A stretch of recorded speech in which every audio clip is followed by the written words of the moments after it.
Hey, what's up everyone? AlmightyyJosh here with another news video, and guess what? We're talking about Borderlands 3. Now I know what you're thinking, this game is already getting enough flack as it is.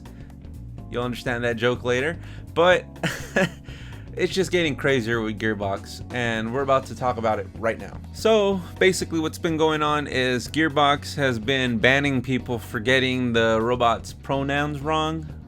Instead of focusing on a very important game and, getting rid of all the bad press they already had, they're just like, hey, you know what? Let's start privilege checking people. So a writer here at Forbes pretty much said, after I published that article, I heard from a number of fans telling me that I was referring to Flak incorrectly. I assumed that Flak was a male robot and referred to them and as he and him throughout my piece, but in fact Gearbox has gone out of their way to make sure that Flak is not aligned to a specific gender, and in all official promotional materials about Flak, the pronouns they or them are used instead. Example: an emergent AI driven on an ongoing quest for self-discovery, Flak wanders from world to world accompanied by beasts. While they feel a connection with the primal wisdom of animals, the social constructs of humans are strange to them. On their endless hunt, Flak's loyal Skag, Spider Ant, and Jabber companions help them track and claim their quarry, be it human, vault monster, or anything in between. So basically, instead of talking about whatever bad press they had going on previously, they're just going to be like, hey, anybody who's mispronouncing this robot's pronouns, we're going to privilege check them right now. Now, the thing is, there's tons of characters that have recently, been announced or, written as, gay, bisexual, whatever it may be. But I think the thing is that these developers aren't prioritizing making it their one and only aspect of who they are. It's just like, oh, this is a rogue warrior who just so happens to be, whatever. But for Gearbox to basically be saying like, yeah, we got this cool fucking robot and he's gender neutral, don't fucking forget it, and just like correcting people and shoving it down their throats. They're already getting a lot of bad publicity as it is, and the game hasn't even started yet, especially with the whole thing of them launching exclusively early on the Epic Store or something like that. And it's just okay, people are just kind of scratching their heads at this point. Back to the point, the writer also says, I also bring this up because if something happens twice in short order, you might call that a trend. If so, Flak using the they, them pronouns follows in the wake of Apex Legends character Bloodhound also not being given a specific gender and is identified using they, them as well.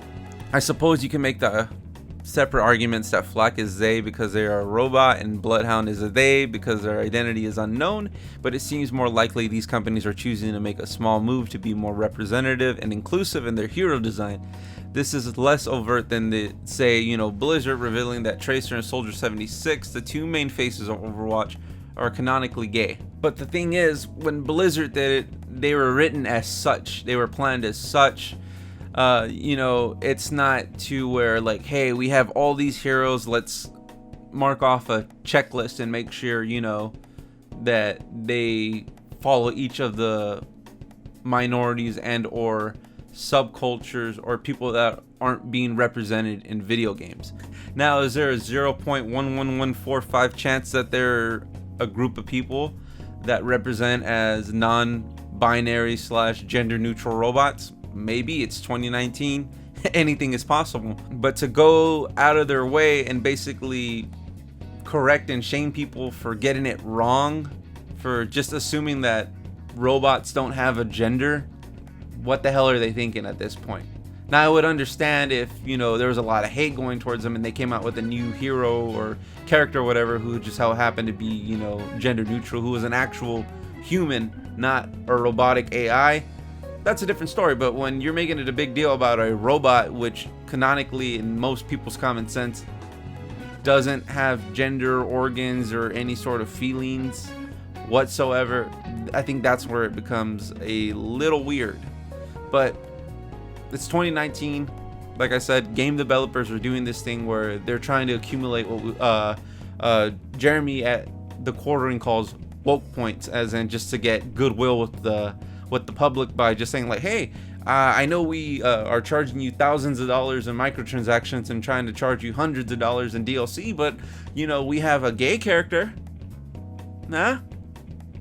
At this point, the game industry is just one big clusterfuck in my opinion. But that's not the as a whole, you know, it's just in recently of this year. But hey, who knows, you know, with Nintendo and Microsoft and Sony kind of getting together to basically say like, you know, let's kind of change the way microtransactions and these things are being handled. Maybe it'll turn for the better, but who knows. But guys, I'm gonna have to end the video right here. If you like what you saw and you want to see more and you want to hear more takes on stuff like this, watch me play video games or just video games in general, don't forget to hit the like and subscribe button, and don't forget to hit the bell icon if you get the chance. That way you won't miss any videos whenever they're uploaded onto the channel. But other than that, this has been AlmightyyJosh, and I will catch you in the next one. Peace.